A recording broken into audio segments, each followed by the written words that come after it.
Estamos de regreso para el último bloque de la noche. El presidente López Obrador insiste en que se haga público el expediente del gobernador de Tamaulipas, Francisco García Cabeza de Vaca. Él está acusado de delincuencia organizada, de operaciones con recursos de procedencia ilícita y de evasión fiscal. La Cámara de Diputados ya dijo que no se dará a conocer el expediente, mientras que el gobernador asegura que desmentirá cada acusación.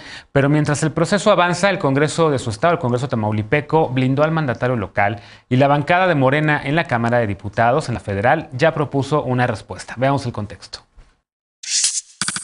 Este martes el Congreso de Tamaulipas de mayoría panista aprobó una reforma para ser quien determine si procede o no el desafuero de funcionarios. La iniciativa plantea que las autoridades federales no tienen facultades para quitar el fuero a un servidor público local, mientras que en la Cámara de Diputados Federal, la diputada morenista Reina Celeste Asensio Ortega presentó una iniciativa de reforma constitucional para establecer que si un funcionario local comete un delito federal, pueda ser desaforado sin que el asunto deba ser enviado a la legislatura local. El artículo 111 de la Constitución mexicana apunta que la Cámara de Diputados es responsable de declarar si procede o no un proceso de desafuero y que su resolución es inatacable. En el caso de los mandatarios locales, la declaración de procedencia deberá comunicarse a las legislaturas locales para que retiren a la persona inculpada de sus funciones. La semana pasada, la Fiscalía General de la República solicitó al Congreso de la Unión retirar el fuero al gobernador de Tamaulipas, Francisco García Cabeza de Vaca, por los posibles delitos de delincuencia organizada, operaciones con recursos de procedencia ilícita y evasión fiscal equiparada.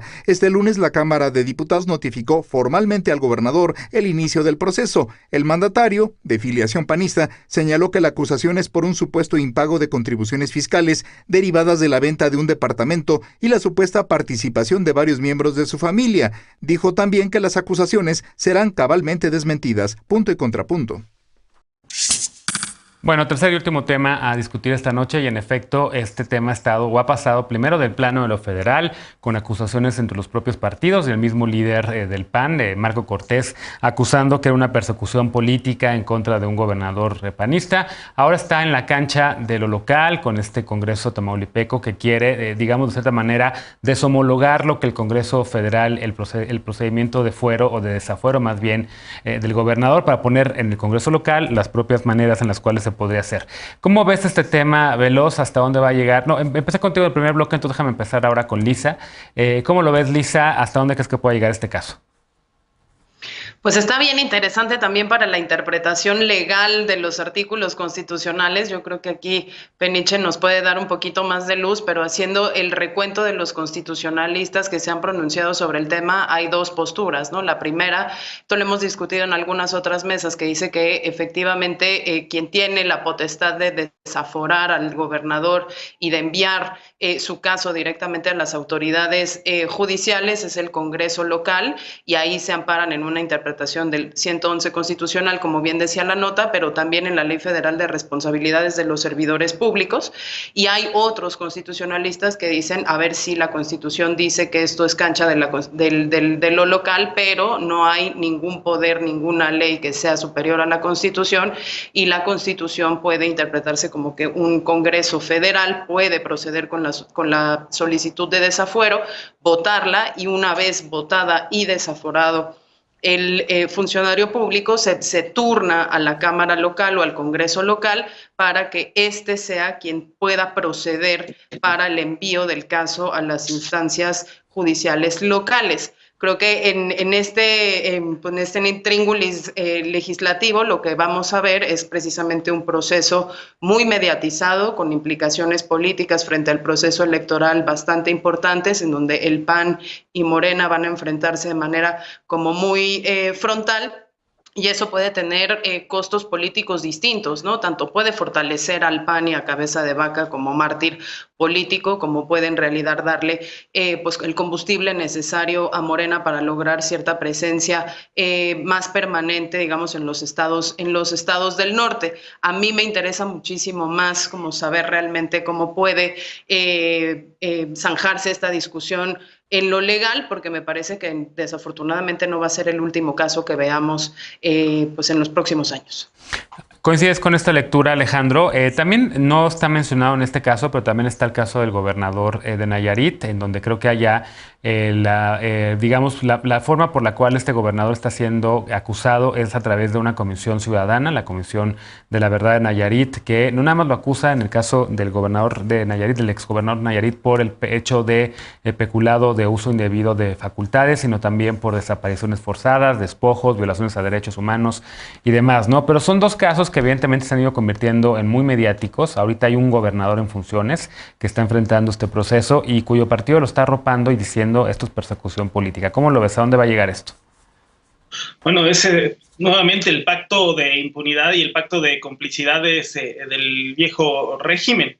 Qué arriesgado, qué aventurado del PAN estar protegiendo a personas que hay claros indicios y evidencia de que tienen nexos con el crimen organizado y que ha desviado recursos y se ha hecho de un patrimonio de manera indebida. Y hay que asumir las responsabilidades políticas de seguir reproduciendo ese pacto de silencio. Coincido con Lisa en la parte que dice que efectivamente hay una tensión entre el derecho local y el derecho de la federación. Y aquí hay que decir que las entidades federativas, si bien tienen un cierto grado de autonomía relativa a la federación, no son islotes de autogobierno ni son islotes autogestivos, sino que están sometidos a un ordenamiento jurídico superior. Y en ese sentido, cuando hay alguna tensión entre una ley local y una federal, pues prevalece la federal, que es de mayor orden jurídico. Las legislaturas locales solo pueden legislar en aquello que permita la Constitución federal y las leyes secundarias que de esta emanan. Entonces, me parece que es un tema que tiene riqueza en el análisis jurídico, que también por ahí se va a explorar una beta. Y el otro tema es el del expediente. Pues sí sería muy bueno conocerlo públicamente, pero efectivamente la Cámara de Diputados cometería un acto de ilegalidad si lo publicara, como se ha publicado no de manera abierta, sino de manera subrepticia, vía filtraciones, expedientes de la talla de Emilio Lozoya, que se consiguen a través de filtraciones a medios de comunicación. Aquí yo creo que lo importante es respetar la legalidad y que se demuestre efectivamente son acusaciones muy graves y que tienen que estar claramente fundamentadas, por una parte, pero también por otra hay que ir desmantelando este pacto de impunidad y de complicidad y de silencios. Sí, a ver, ¿coincides con esto de que estaría violando la Cámara de Diputados y da a conocer el expediente? Porque además también Lisa pedía que Jorge explicara más sobre los alcances legales. Es tu turno, Jorge. Entonces cuéntanos un poco cómo ves este procedimiento. ¿Qué pasaría si la Cámara de Diputados diese a conocer este expediente? Y les voy a pedir lamentablemente tanto a Jorge como a Veloz que utilicen 1 minuto y medio porque tenemos que irnos ya a una pausa. Nos comimos más minutos en los bloques anteriores. Adelante, Jorge. Muchas gracias. A ver si ya mejoró el tema del eco. Yo creo que, digamos, no es tan sencillo como lo plantea Alejandro, en el sentido de que hay una contradicción entre la Constitución local y la federal, porque la Constitución es un poco ambigua en ese sentido. Digamos, esto plantea un cuestionamiento muy de núcleo de cómo se ordena la federación y el grado de autonomía de los estados frente a la Constitución como norma fundante. Digamos, en el tema del fuero, en materia federal, sí, digamos, la Cámara de Diputados genera la declaratoria de procedencia para ir por delitos federales.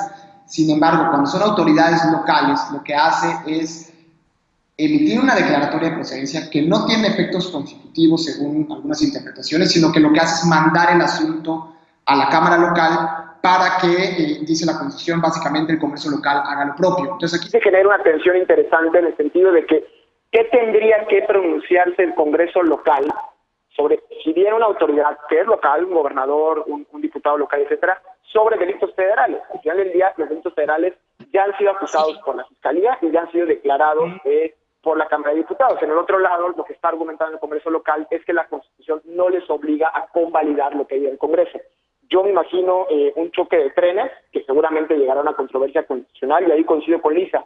No creo que sea el único caso. Mencionabas el caso de Nayarit, donde JTMX tiene el honor de acompañar a la Comisión Ciudadana de Nayarit, y es justamente estos esfuerzos ciudadanos ante vacíos estatales que están reclamando rendición de cuentas. E insisto, creo que el tema de los gobernadores, hay más de 23 que han sido sometidos a proceso, juicio político, procesos penales, en donde creo que están muchos nodos de impunidad en donde la ciudadanía está reclamando rendición de cuentas. Así que, ojo, creo que esos procesos hay que acompañarlos y fortalecerlos. Bien, y finalmente la otra abogada de la mesa de hoy, Veloz, ¿cómo ves?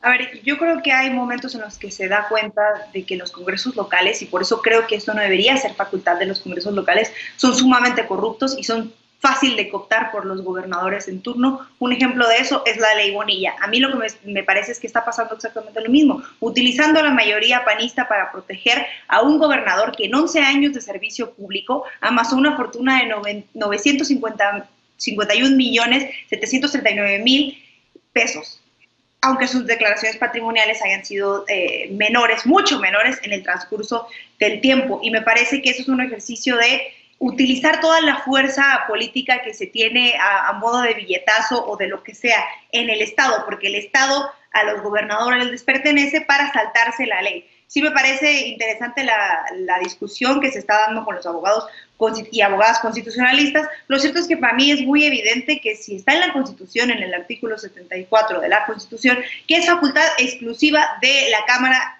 Baja, decidir si se debe proceder penalmente o no contra algún servidor público que tenga fuero, pues yo sí creo que eso es un tema constitucional y no del fuero local. Simplemente también porque creo que sí nos está dando cuenta de que hay un esquema de corrupción abajo, que parece que la mayoría de los congresistas locales existen para proteger y para hacer lo que al gobernador se le venga en gana. Ese es el gran problema, que no hay oposición dentro de los estados, y tendríamos que estarnos cuestionando si se puede o no mover el Congreso cuando se quiere, como el gobernador quiere, para decir, bueno, si yo me quiero saltar el fuero, que sea facultad de quien caigo bien, donde tengo mayoría, ¿no? Claro. Bueno, déjenme hacer una pausa y también evidentemente vamos a retomar este caso la semana que viene, pero hacemos una pausa para despedirnos de las y los panelistas de la noche con la paparrucha. No te vayas.